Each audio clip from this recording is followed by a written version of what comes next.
আবু জাহেল বলতে আছে, ও মুহাম্মদ ইবনে আব্দুল্লাহ, আব্দুল্লাহর বেটা মুহাম্মদ, বলো আমার হাতের মধ্যে কি আছে। কিছু পাথর নিয়ে আসার পর আমার নবী পাক দো জাহানের বাদশা বলতে আছেন, ওগো আমার চাচাজি, আমি বলবো না, আপনার হাতে যারা রয়েছে তারাই বলবে। আমার নবী পাকের কত পাওয়ার দেখুন, আল্লাহ পাক দিয়েছেন। আল্লাহ পাক বলতে আছেন, ওয়ারাফা'না লাকা যিকরাকা হাবিব, আপনার জিকিরকে, আপনার পাওয়ারকে আমি আল্লাহ বাড়িয়ে দিয়েছি। পৃথিবীর মানুষ কমাতে পারবে না, কারণ আমি আল্লাহ আপনার পক্ষে রয়েছি। আল্লাহ পাক আল্লাহ তাআলার প্রিয়তম হাবিব দয়াল নবী মুস্তাফা বলতে আছেন, ও চাচা, আপনার হাতে যারা রয়েছে তারাই নিজের পরিচয় দেবে, না আমি মুস্তাফা দিয়ে দেব। আবু জাহেল তো লাফিয়ে উঠে, যা কি বলে রে, আমার হাতে তো বেজান পাথর রয়েছে, মনে মনেই বলছে, এই পাথরে তো কথা বলতে পারে না। আরে আমার ভাতিজা বলে কি, আবু জাহেল বলতে আছে, আমার হাতে যারা রয়েছে তারা যদি নিজের পরিচয় দিয়ে দেয় তো বেশি ভালো হবে, খুব ভালো, তাহলে আমি তোমার ধর্ম কবুল করব, কালেমা পড়বো, ঈমানি কালেমা। আমার নবী পাক দো জাহানের বাদশা, দো জাহানের নেতাকে আবু জাহেল এই কথা বলতে আছে। যখন এই কথা বলতে থাকে, আবু জাহেলের হাতের মুঠোর পাথর তারা মুখ চেঞ্জ করতে শুরু করে, রূপ চেঞ্জ করতে শুরু করে। আর আবু জাহেলকে বলে, শোনো আবু জাহেল, তুমি ভাবছো কোনো ক্ষমতা নেই, শুনে নাও, হাতে থাকতে পারি তোমার, কিন্তু আমরা পাথর হতে পারি। নবী পাকের হুকুমের, অর্ডারের আমরা খেলাপে যাই না।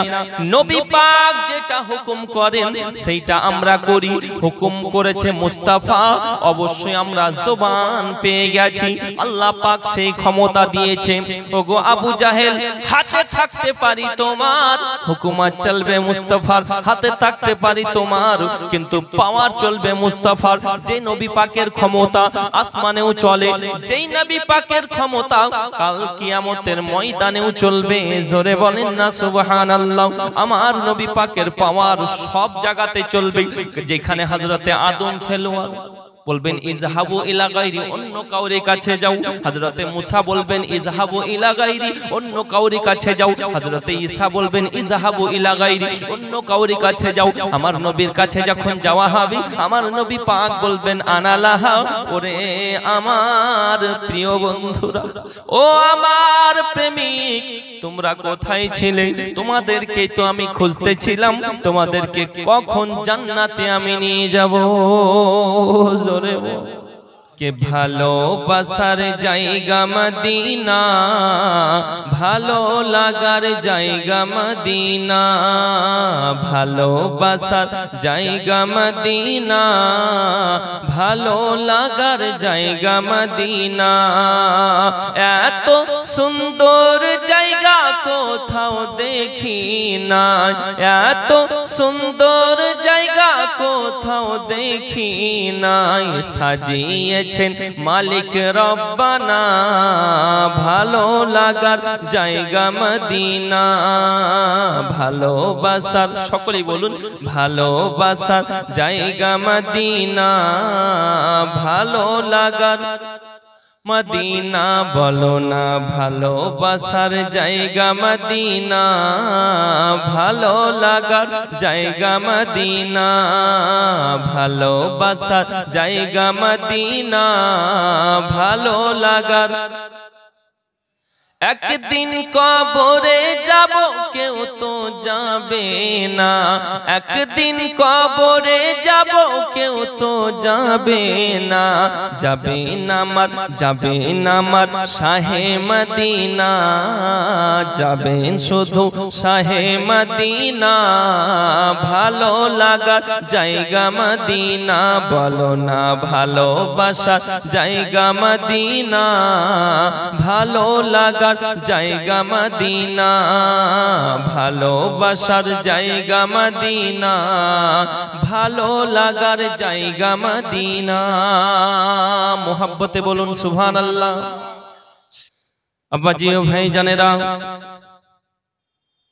মোহন রব্বুল আলামিন আল্লাহ পাক আল্লাহ তাআলা পবিত্র হাদিসে কারিমার মধ্যে বলতে আছেন, লাউলা মুহাম্মাদ ওয়া উম্মাতুহু, আমি মুহাম্মদ সাল্লাল্লাহু তাআলা আলাইহি ওয়াসাল্লাম এবং তিনার উম্মত বর্গদেরকে যদি না বানাইতাম, লামা খালাকতুল জান্নাহ, আমি আল্লাহ পাক জান্নাত বানাতাম না, ওয়ালান নার, আমি আল্লাহ তাআলা জাহান্নাম বানাতাম না, ওয়ালাশ শামস, আমি আল্লাহ পাক সূর্য বানাতাম না, ওয়ালাল কমার, চন্দ্র বানাতাম না, ওয়ালাল লাইল, রাত বানাতাম না, ওয়ালান নাহার, দিন বানাতাম না, ওয়ালাল মালাইকা, ফেরেশতা মণ্ডলী বানাতাম না, ওয়ালান নবিয়্যা, কোন নবীও বানাতাম না। জোরে সেই নবীর আমরা গোলাম, যেই নবীর উম্মত হওয়ার জন্য, যেই নবীর গোলাম হওয়ার জন্য স্বয়ং নবীরা পর্যন্ত দোয়া করেছেন, স্বয়ং নবীরা আল্লাহর দরবারে ফরিয়াদ করেছেন, আয় আল্লাহ রব্বুল আলামিন, আমরা তোমার দরবারে ফরিয়াদ করি গো মাবুদ, আমি মুসা কালিমুল্লাহ, আমাকে যদি তুমি নবী না বানাতে, নবী না করতে, নবী না করি আখিরি জামানার পয়গম্বরের উম্মত করে পৃথিবীর বুকে পাঠাতে, আমি মুসা খুশি হতাম। সেই নবীর আপনি আমি গোলাম, সেই নবীর গোলাম হওয়ার আমাদের যোগ্য নাই, আমার আল্লাহ পাক দয়া করে গোলাম বানিয়েছেন বাবা। সেই নবীর উম্মত বলে আমরা দাবি করি, মুখে দাঁড়িয়ে রাখতে পারি না, সেই নবীর উম্মত বলে দাবি করি। বাবাজি, নামাজ পড়ার টাইম হলে আমরা নামাজ পড়তে যাই না, 5 ওয়াক্ত দূরের কথা জুম্মার নামাজও অনেকে পড়ি না, মুখে বলে সেই নবীর দিবানা, মুখে বলে সেই নবীর মস্তানা, কিন্তু বাবা আর কয়েকদিন পরে রমজান মাস, রোজা আরম্ভ হবে, কিন্তু রমজান মাস এলে আমাদের বিভিন্ন রকমের সমস্যা হয়, গ্যাস্ট্রিকের সমস্যা, পেটের সমস্যা, শরীরের সমস্যা, বিভিন্ন রকমের সমস্যায় আক্রান্ত হয়ে পড়ি। বাবাজি, সব মিথ্যা বানানো কথা অনেকেই বলি। শুধু তাই নয়, আমরা সেই নবীর গোলাম, আমরা মুখে বলি, কিন্তু বাবাজি সুদের ব্যবসা বন্ধ দিতে পারি না, মুখে বলি সেই নবীর দিওয়ানা, কিন্তু লটারির টিকিট কাটি, সেই নবীর মুখে বলি দিওয়ানা, কিন্তু বাবা হারাম ভক্ষণ করতে বাদ দিই না। আপনাদের এলাকার বোধহয় আলহামদুলিল্লাহ সব কিছু নেই। আব্বাজি ও ভাই জানেরা, সেই নবীর দিওয়ানা বলে দাবি করেন। আব্বা মার বয়স হয়ে গেলে আব্বা মাকে দেখভাল করতে ভুলে যাই, আব্বা মাকে ভালোবাসি না। ওরে বন্ধু, মুখে বললে হবে না, কাজকর্মের মধ্যে দেখাতে হবে। আমার আল্লাহ পাক আল্লাহ তাআলা হাদিসে কুদসির মধ্যে বলতে আছেন, আর আমার নবী পাক বুখারীর মধ্যে বলেন, মিশকাত শরীফের মধ্যেও হাদিসটি আছে, হাদিসটি নোট করুন বাবা।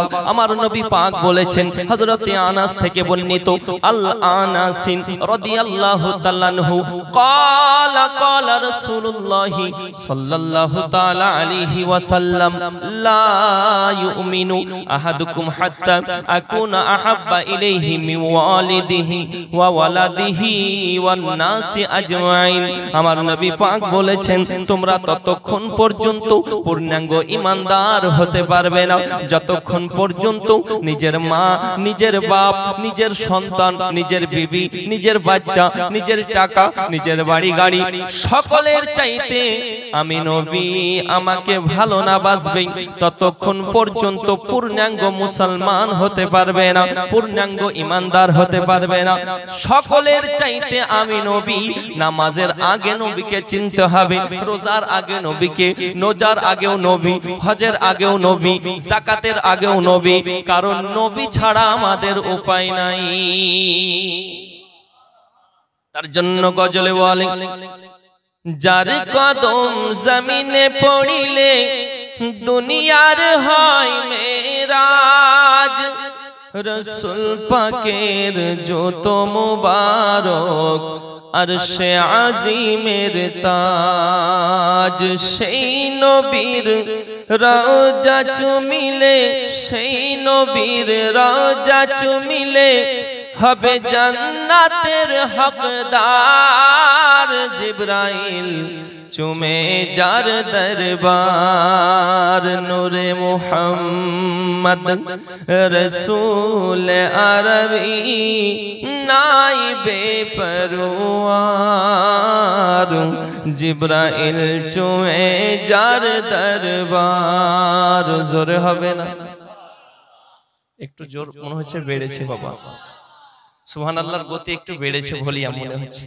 দেখুন আপনাদের যত পাওয়ার বাড়বে আমারও কিন্তু মিটার বাড়বে আর দেখুন আমি সেই 2:10 মা তারা এক্সপ্রেস রামপুরহাটে পাওয়া যায় ওইটা ধরেছি এখনো বুঝতে পারলেন আসা মাত্র ডাইরেক্ট চা পান করতে যাব তবু জুব্বা পাগড়ি পরে চলে এলাম কারণ কি জানেন আমার টাইমের জ্ঞান কঠিন এখনো পর্যন্ত এখানে এসে এক কাপ চা পান করিনি মানে কমিটিদের তার দোষ নাই দোষটা আমার আপনি বলবেন হুজুর আমি যে দায়িত্ব বুঝতে পারলেননি আলহামদুলিল্লাহ আপনাদের দোয়াতে আসাম থেকে নিয়ে ত্রিপুরা থেকে নিয়ে বাংলাদেশ কয়েকবার কন্টিনিউ আমি যাই প্রতি বছর আমার এই সফর থাকে বাইরের প্রোগ্রাম আর পুরো পশ্চিম বাংলা কোথাও বাদ নেই না ঠিক আছে আলহামদুলিল্লাহ এই আলোচনা তো কিছু অসুবিধা নেই বাবা তো দেখুন দোয়া হচ্ছে আপনাদের আল্লাহর রহমত তো মেইন ব্যাপার হলো যেখানে জবান দিই সেখানে যতই মানে কষ্ট হোক আমি কিন্তু হাজির হই সেখানে এটা হচ্ছে আমার প্রথম লক্ষ্য দ্বিতীয়বার হলো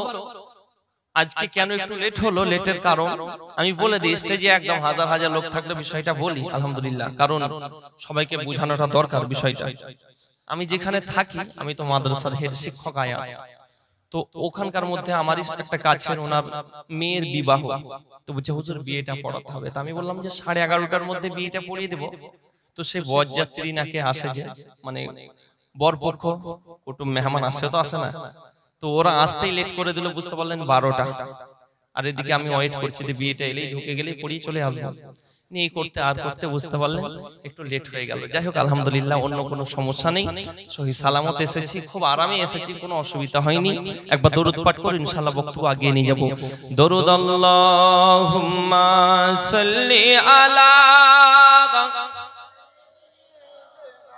চানি আসুন একটা চা আসছে তো বলে দাও ওয়া আলা আলি সাইয়্যিদিনা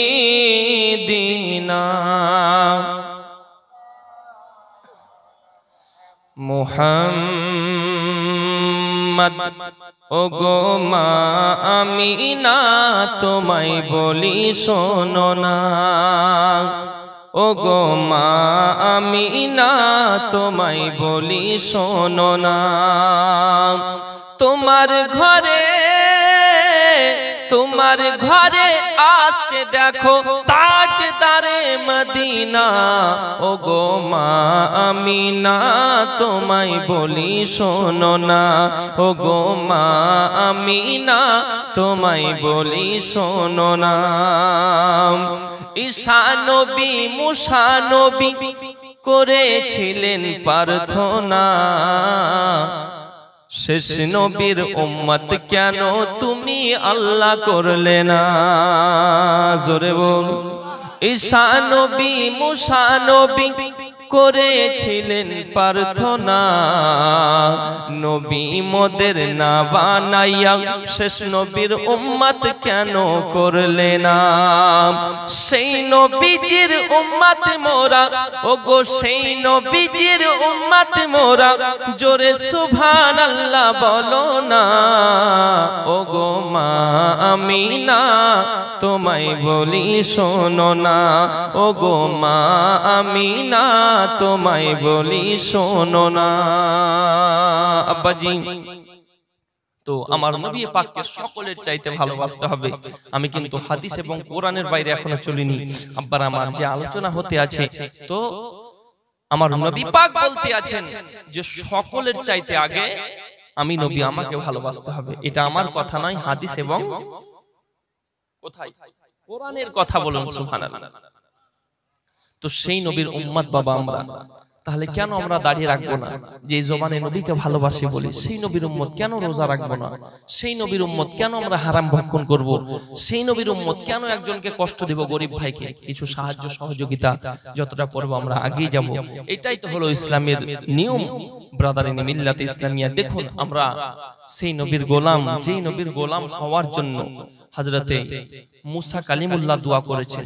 শুধু তাই নয়, হযরতে ইয়াহিয়া আলাইহিস সালাম ইসলামের দাওয়াত দিতে আছেন, ইসলাম প্রচার করতে আছেন। তো ইসলামের মেসেজ দিতে দিতে কয়েকজন মানুষ বলতে আছেন, আপনি কি সেই নবী যে নবীর জন্য আসমানের চন্দ্র অপেক্ষা করতে আছে? আপনি কি সেই নবী যে নবীর জন্য তারকা অপেক্ষা করে? আপনি কি সেই নবী যে নবীর জন্য চতুষ্পাখী অপেক্ষা করতে আছে? তো হযরতে ইয়াহিয়া আলাইহিস সালাম বলতে আছেন, খোদার কসম, সেই নবী হওয়া তো দূরের কথা, সেই নবীর চপ্পলের ফিতার সমতুল্য, সেই নবীর জুতার ফিতার সমতুল্য যদি নিজেকে হতে পারতাম তো নিজেকে ধন্য মনে করতাম। বলুন সুবহানাল্লাহ। হযরতে ইয়াহিয়া আলাইহিস সালাম আল্লাহর নবী হওয়ার পরেও এই কথা বলতে আছেন, আর সেই নবীর আপনি আমি গোলাম। আব্বাজি, ব্রাদারিন মিল্লাতে ইসলামে আমাদের সৌভাগ্যবান, আমাদের খুশনসিব। আর যেই জায়গায় আপনারা বসে আছেন আমার নবী বলেছেন এই জায়গাটা হলো জান্নাতের বাগিচা। বলুন সুবহানাল্লাহ। রিয়াজুল জান্নাহ, জান্নাতের বাগান। অতএব অন্য কোন জায়গায় বসে না আপনারা, যে জায়গায় বসে আছেন আমার নবী বলেছেন এটা জান্নাতের বাগান। ব্রাদারিন মিল্লাতে ইসলামিয়া, সেই নবীর জবানে বলেছেন আস-সালাতু মিফতাহুল জান্নাহ, নামাজ হলো জান্নাতের চাবি। জোরে বলেন। আব্বাজি ও ভাই জানেরা, আমার নবী পাক সাল্লাল্লাহু তাআলা আলাইহি ওয়াসাল্লাম নামাজের জন্য বলতে আছেন, ও সাহাবায়ে কেরামগণ তোমরা নামাজ পড়ে নাও, নামাজ পড়ে নাও, নামাজ হলো জান্নাতের চাবি। আস-সালাতু মিরাজুল মুমিনিন, নামাজ হলো মুমিনদের জন্য মিরাজ। শুধু তাই নয়, আল্লাহ পাক কোরআনের মধ্যে বলতে আছেন, কি বলতে আছেন? ইন্নাস সালাতা তানহা আনিল ফাহশাই ওয়াল মুনকার, নিশ্চয় নামাজ মানুষকে সমস্ত বেহাই, বেকর্ম, কুকর্ম থেকে দূরে রাখে। আব্বাজি ও ভাই জানেরাও, সাহাবায়ে কেরামগণ আমার নবী পাক দো জাহানের বাদশার কথা শোনার পরই তিনারা নামাজ পড়তে আমরা আরম্ভ করেছেন। তিনারাও নামাজ পড়তে আছেন, আল্লাহর ইবাদত করতে আছেন। একদা এক সময় হযরতে আলী রাদিয়াল্লাহু তাআলা আনহু যুদ্ধ করতে আছেন। যুদ্ধের ময়দানে কিতাব বলতে আছে হযরতে আলীর পায়ে তীর ঢুকে যায়। শুধু তাই নয়, হযরতে আলী ব্যথায় ব্যথিত, অত্যন্ত ব্যথার জন্য তিনি ছটফট করতে আছেন। সাহাবায়ে কেরামগণ হযরতে আলী রাদিয়াল্লাহু তাআলা আনহুর কাছে যাওয়ার পরে তীরটাকে টান দেয়, তীরটাকে টান দিয়ে বের করার চেষ্টা করে। হযরতে আলী রাদিয়াল্লাহু তাআলা আনহু তিনি চিৎকার করতে আছেন, ওগো আমরা তোমাদেরকে বলি আমি, তোমরা আমার কেউ তীর বের করো না, তোমরা কেউ তীর বের করার চেষ্টা করো না, কারণ আমি আলী ব্যথা পাই, আমি আলী আমাকে কষ্ট লাগে, আমি আলী আমাকে দুঃখ লাগে। হযরতে আলী রাদিয়াল্লাহু তাআলা আনহু এই কথা বলতে আছেন। অন্যদিকে আমার নবী পাক সাহাবায়ে কেরামগণদেরকে ডাক দেন, ওগো সাহাবায়ে রাসূলগণ তোমরা এইদিকে একটিবার আসো, আমি নবী তোমাদেরকে কিছু কথা বলি। সাহাবায়ে কেরামগণ যখন নবী পাকের সামনে আসলেন, আমার নবী পাক বলতে আছেন, ও সাহাবায়ে কেরামগণ শুনে নাও, আমার আলীর পা থেকে তীর তোমরা এখন কেউ বের করতে যাবে না, আমার আলীর পা থেকে তীর কেউ বের করো না। কারণ হলো একটাই, এখন আলীর পা থেকে যদি তীর বের করো আলী আমার কষ্ট পাবে, আলী আমার দুঃখ পাবে, কারণ আমি আলীর আর আলী হলো আমার। শুধু তাই নয়, আমার আলী যখন নামাজে যাবে তখন আমার আলীর পা থেকে তীর বের করে নেবে। জোরে বল। আমার নবী পাক বলতে আছেন, আমার আলী যখন নামাজের মধ্যে যাবে তখন আমার আলীর পা থেকে তীরটাকে বের করে নেবে, আর কোনো চিন্তা করবে না। একবার দরুদ পাঠ করুন, আল্লাহুম্মা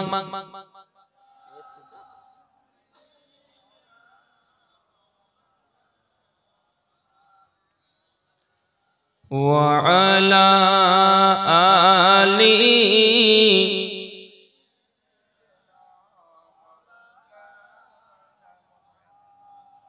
ব্রাদারিন মিল্লাত ইসলামিয়া। তো হযরতে আলীর জন্য নবী পাক কি বললেন যে আলী যখন আমার নামাজে যাবে তখন তীর বের করো।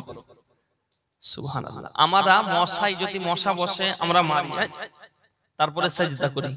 মশা বসলে আমরা টের পাই না নামাজে, কারণ আমাদের নামাজ তো কি মাঠের চিন্তা, ঘাটের চিন্তা, বাড়ির চিন্তা, টাকার চিন্তা, বিভিন্ন রকমের চিন্তায় চিন্তিত আমরা।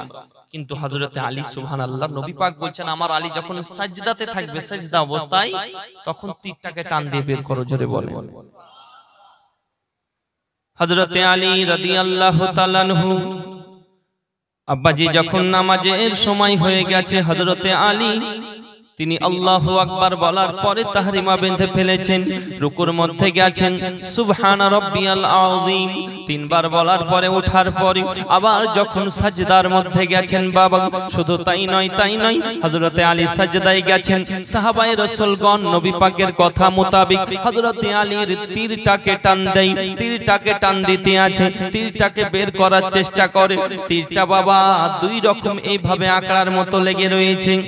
হযরতে আলী রাদিয়াল্লাহু তাআলা আনহু বাবা তিনি যখন সাজদা করে আছেন, এই দিকে তীর বের করে নাই। শুধু তাই নয়, কিতাব বলে তীরের সঙ্গে অনেকগুলো গোশত চলে আসে রে বন্ধু। শুধু তাই নয়, পুরো জায়নামাজের পাটি রক্তাক্ত হয়ে গেছে। আমার আলী নামাজ বন্ধ দেয় নাই, আহ করছেন না, ব্যথা পায় এও কথাও বলেন না। কেমন নামাজ পড়েছেন, কেমন আল্লাহর ইবাদত করেছেন। হযরতে আলী রাদিয়াল্লাহু তাআলা আনহু সাজদায় রয়েছেন, এদিকে তীর বের হয়ে গেছে, আলী টের পাচ্ছেন না। নামাজ যখন সমাপ্ত হলো, নামাজ যখন শেষ হলো, হযরতে আলীকে সাহাবায়ে রাসূলগণ বলেন, ও ভাই আলী, আপনার পা থেকে তীর আমরা বের করে নিয়েছি, আর চিন্তার কারণ নাই। হযরতে আলী বলতে আছেন, ও সাহাবায়ে রাসূলগণ, তোমরা আমার পা থেকে কখন তীর বের করেছো আমি আলী বিন্দু পরিমাণ বুঝতে পারি না, কারণ আমি আলী প্রথমবার সাজদাতে যাই, দ্বিতীয়বার ততক্ষণ পর্যন্ত সাজদা করি না যতক্ষণ পর্যন্ত আমি আমার আল্লাহর দিদার লাভ করি, আমি আমার আল্লাহর দর্শন না করি। আমি আলী আমার আল্লাহ পাক আল্লাহ তাআলাকে খুশি না করি, আমি দ্বিতীয়বার সাজদা করি না। কেমন আল্লাহর ইবাদত করেছেন, কেমন আল্লাহর বন্দেগী করেছেন, কেমন আল্লাহর উপাসনা করেছেন, আর আমরা কেমন নামাজ পড়ি। নামাজ পড়ি বাবা, কর্ম ছাড়তে পারি না, নামাজ পড়ি বাবা, পরনিন্দা পরচর্চা গীবত করতে আমরা ভালোবাসি। এইভাবে নামাজ পড়লে আল্লাহর দরবারে কবুল হবে না, কারণ আমার নবী পাক বলেছেন, সে যদি নামাজ পড়ে গীবত করে, নামাজ পড়ে গীবত করে, তার একটাও নামাজ আল্লাহর দরবারে কবুল হবে না, গ্রহণযোগ্য হবে না। তাহলে নামাজ পড়বেন যেন কোন রকমের গীবত পরচর্চা যারা করছে করতে দেবে আমাদের এই জবানে না, একটাও যেন কুবাক্য বের না হয়। যে জবানতে দিয়েছে আল্লাহ পাক, যে জবানে বের করবেন যেন মানুষের কোনো উপকার হয়, যেই কথাটা বলবেন মানুষ যাতে আপনার কথার মধ্যে আকৃষ্ট হয়, শান্তি খুঁজে পায়, সুবহানাল্লাহ, এমন জবান থেকে যেন খারাপ মানে বাক্য বের না হয়। হযরতে আলী আল্লাহকে খুশি করতেন। শুধু তাই নয়, এক সময় হযরতে আলীর কোলে নবী পাক আরাম করছেন মাথা দিয়ে। হযরতে আলী সেই অবস্থাতে চিন্তা করতে আছেন, নবী পাক তো আসরের নামাজ পড়ে নিয়েছে, কিন্তু আমি আলী আমার নামাজ পড়া হয় নাই। এদিকে সূর্য ডোবার সময় হয়ে গেছে, মাগরিবের সময় ঢুকে যাবে, আমি তো চিন্তায় পড়ে গেছি, আমি কি করব এখন, আমি তো চিন্তায় পড়ে গেছি। একবার সূর্যের দিকে তাকাই, দ্বিতীয়বার নবী পাকের নূরানি চেহারার দিকে দেখে, একবার সূর্য, একবার নূরানি চেহারা, একবার সূর্যের দিকে তাকাই, দ্বিতীয়বার নূরানি চেহারার দিকে তাকাই, চিন্তায় পড়ে গেছেন। হযরতে আলী বলেন, আয় আল্লাহ, আজকে একদিকে মুহাব্বতের সওয়াল, দ্বিতীয় দিকে ইবাদতের সওয়াল, জোরে বলুন না সুবহানাল্লাহ। হযরতে আলী বলতে আছেন, ওগো আল্লাহ পাক, আল্লাহ তাআলা, এখন আমি কি করব? একদিকে নবী পাক আরাম করতে আছেন, যদি তিনাকে উঠিয়ে দিই আমার নামাজ হয়ে যাবে, আর তিনাকে যদি না উঠাই আমার আসরের নামাজ কাজা হয়ে যাবে। মুহাব্বত ইবাদত হযরতে আলী কুফার হাইকোর্টের জাস্টিস হযরতে আলী ডিসাইড করে ফেললেন, মুহাব্বত যদি থাক, ইবাদত যদি কাজা হয়ে যায় আদায় করা হবে। জোহর যদি কাজা হয় পরে পড়া হবে কি হবে না? হয়ে যাবে। আসর কাজা হয়ে গেছে, অন্য সময় পড়ে নেওয়া হবে। হযরতে আলী রাদিয়াল্লাহু তাআলা আনহু তিনি মুহাব্বতটাকে আঁকড়িয়ে ধরলেন আর ইবাদতটাকে ছেড়ে দিলেন, কিন্তু কান্নায় ভেঙে পড়েছেন রে বন্ধু। হযরতে আলীর চোখে পানির ফোঁটা, বলতে আছেন, ওগো মাবুদ, আমি যতদিন থেকে আমি আলী কালেমা পড়েছি, আমি আলী কোনদিন নামাজ কাজা করি নাই। আয় আমার আল্লাহ, আমার আলী, আমি আলী, আমার আজকে নামাজ কাজা হয়ে গেল। আসরের সময় চলে গেছে, মাগরিবের সময় ঢুকে গেছে। হযরতে আলীর পানির ফোঁটা, এক ফোঁটা চোখের পানি আমার নবী পাকের পেশানিতে পড়ে যায়, আর নবী পাক উঠে গেছেন। ওগো আলী, কান্না কেন করো? কিসের জন্য কান্না করো? কান্না করার বিষয়টা বুঝতে পারলাম না, কেন কান্না করো? হযরতে আলী বলতে আছেন, ইয়া রাসূলুল্লাহ, কান্না করার কারণ আমি আসরের নামাজ পড়িনি, এদিকে মাগরিবের সময় হয়ে গেছে, এখন আমি কি করব? কাজা হয়ে গেছে আসরের নামাজ, তার জন্য এই আলীর চোখে পানি। বলুন সুবহানাল্লাহ।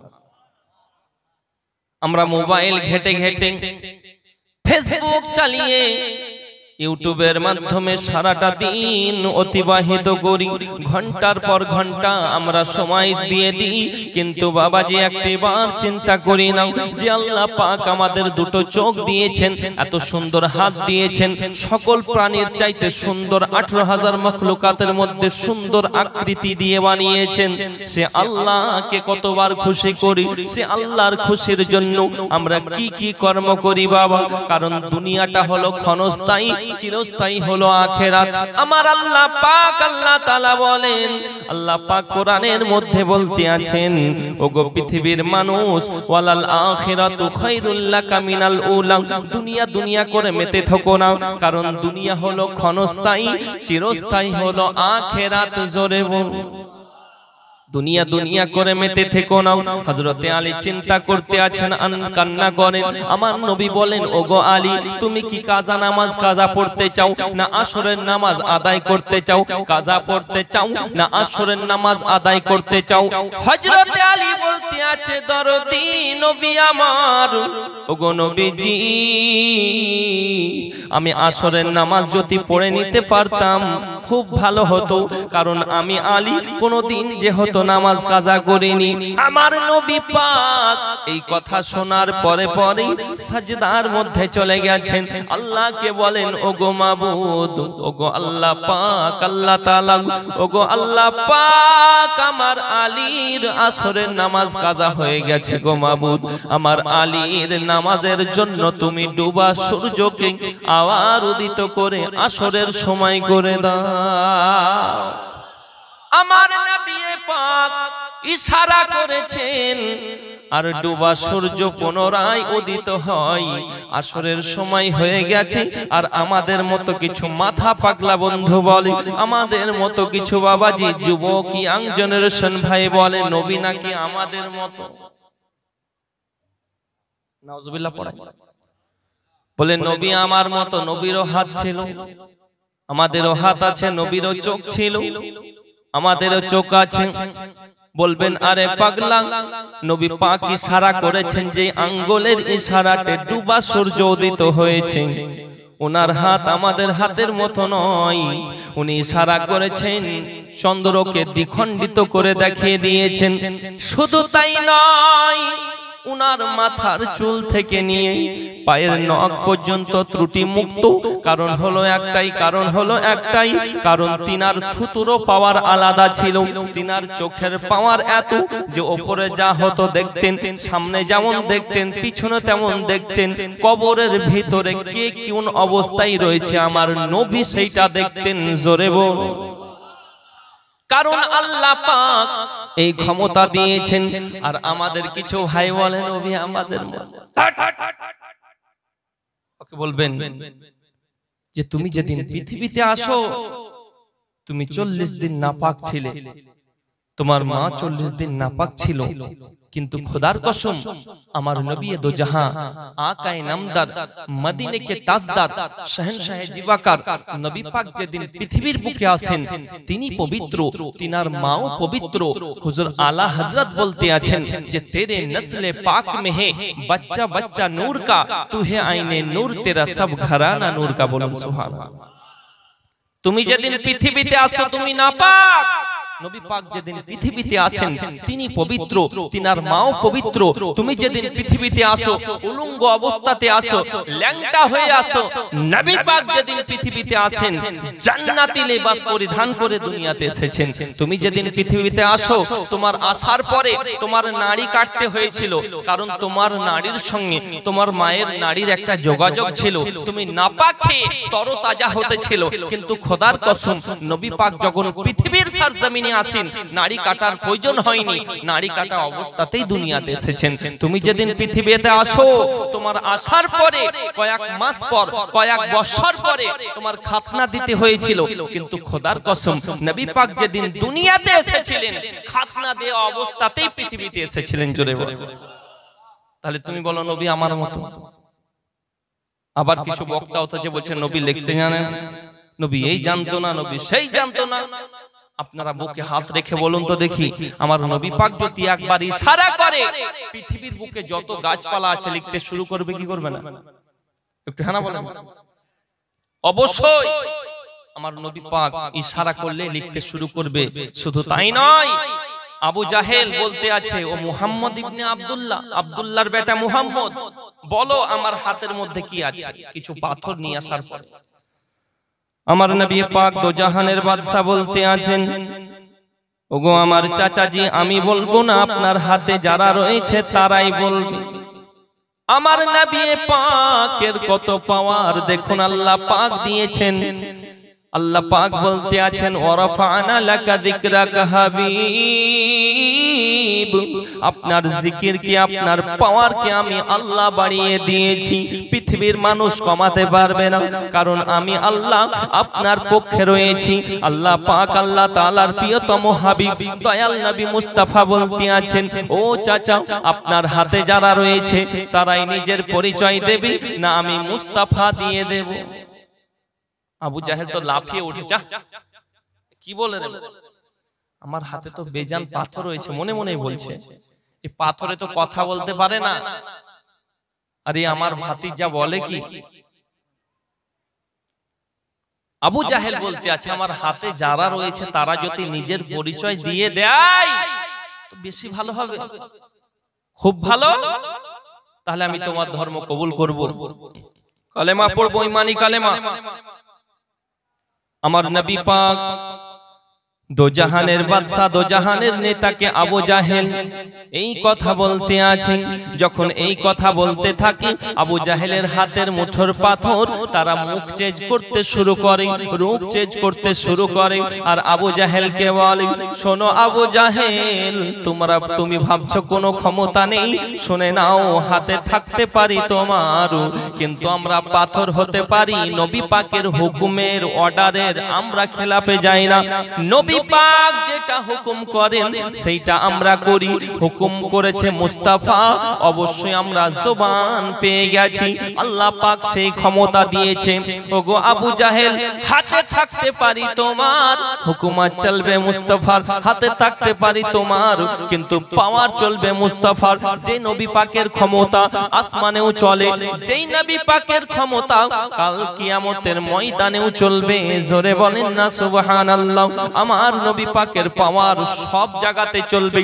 যেখানে হযরতে আদম ফেলোয়ার বলবেন ইজহাবু ইলা গায়রি, অন্য কাউরে কাছে যাও। হযরতে মুসা বলবেন ইজহাবু ইলা গায়রি, অন্য কাউরে কাছে যাও। হযরতে ঈসা বলবেন ইজহাবু ইলা গায়রি, অন্য কাউরে কাছে যাও। আমার নবীর কাছে যখন যাওয়া হবে, আমার নবী পাক বলবেন আনা লাহা, ওরে আমার প্রিয় বন্ধুরা, ও আমার প্রেমিক, তোমরা কোথায় ছিলে? তোমাদেরকে তো আমি খুঁজতেছিলাম, তোমাদেরকে কখন জান্নাতে আমি নিয়ে যাব। জোরে